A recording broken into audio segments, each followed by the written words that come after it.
Hi, I'm Jeff Salem. Today we're going to talk about tuning the toms.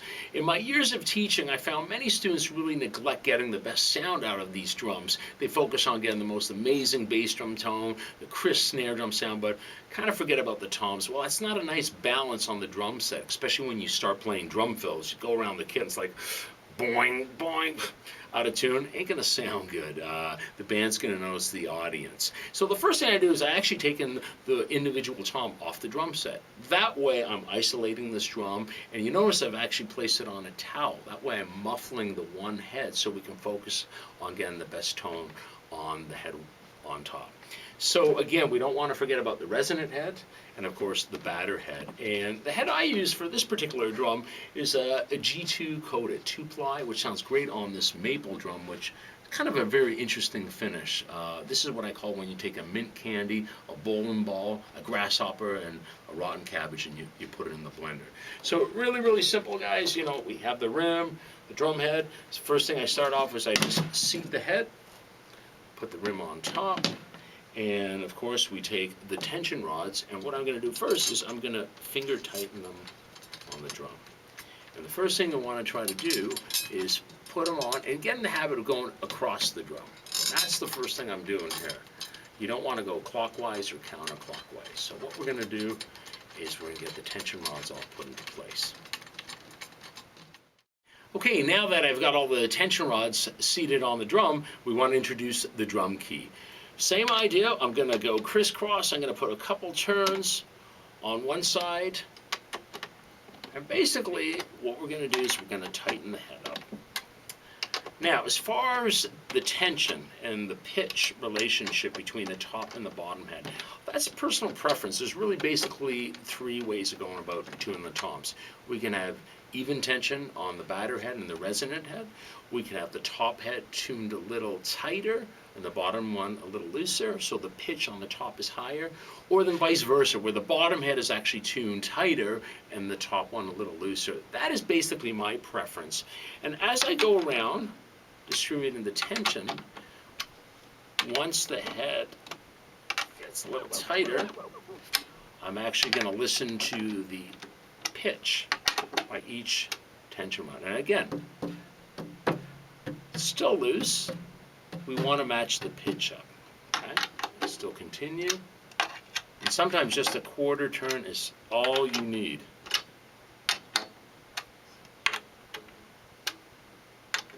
Again, and I like using actually my finger, the soft part.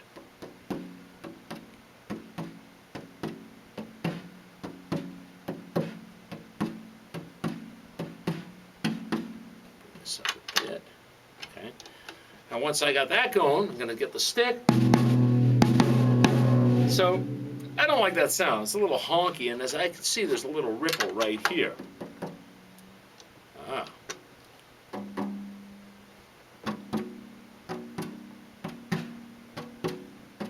I'm going to bring up the pitch a little more.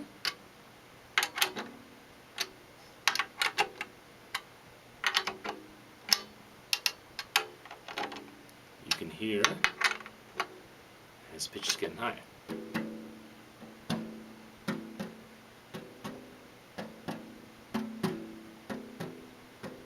That sounds pretty close to me.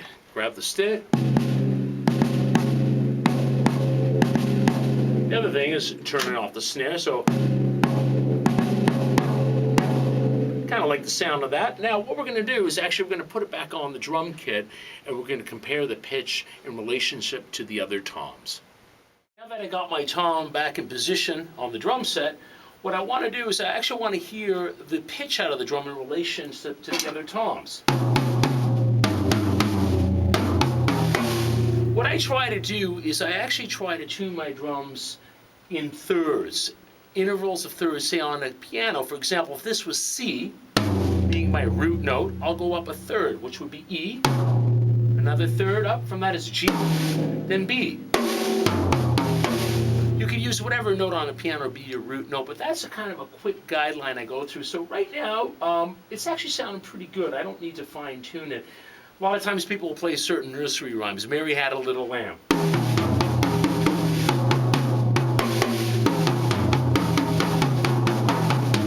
Not saying saying that those are the exact notes in Mary Had a Little Lamb, but you can kind of hear the melody in there as well too. So I started to experiment. I thought, well, you know, there's only 4 notes in there.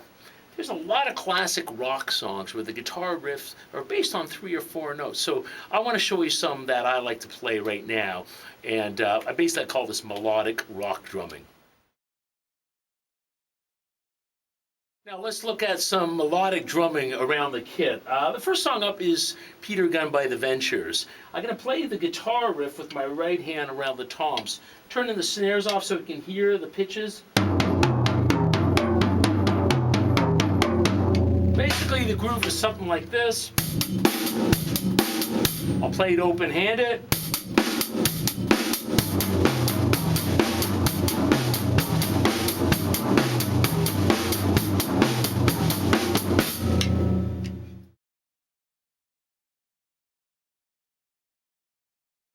Let's take a look at Louie Louie by the Kinks.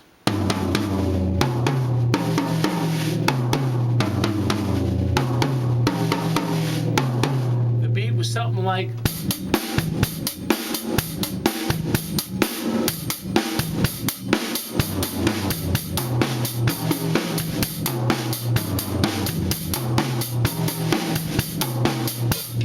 again, these are great independent exercises as well too.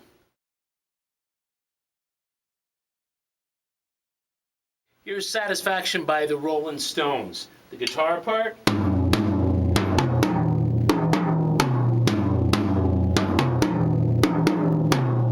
The actual drum set part was quite simple. There was an actual tambourine overdub, so I'm going to play the left foot here.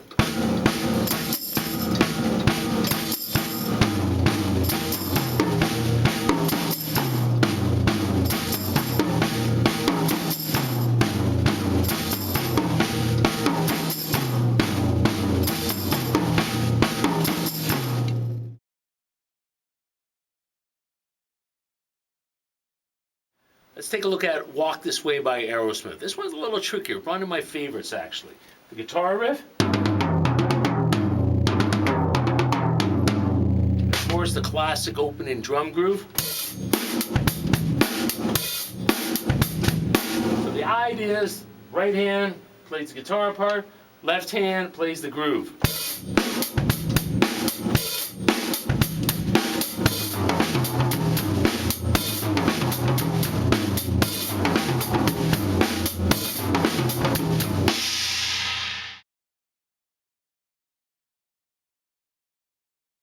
Of course, we can't forget a Led Zeppelin tune, classic John Bonham, Whole Lotta Love.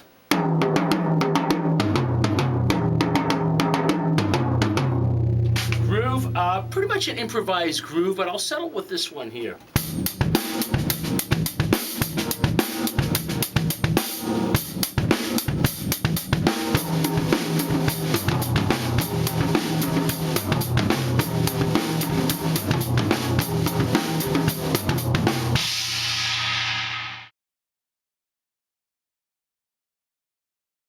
And one last one, we can't forget Smoke on the Water by Deep Purple. Classic Ian Pace on the drums.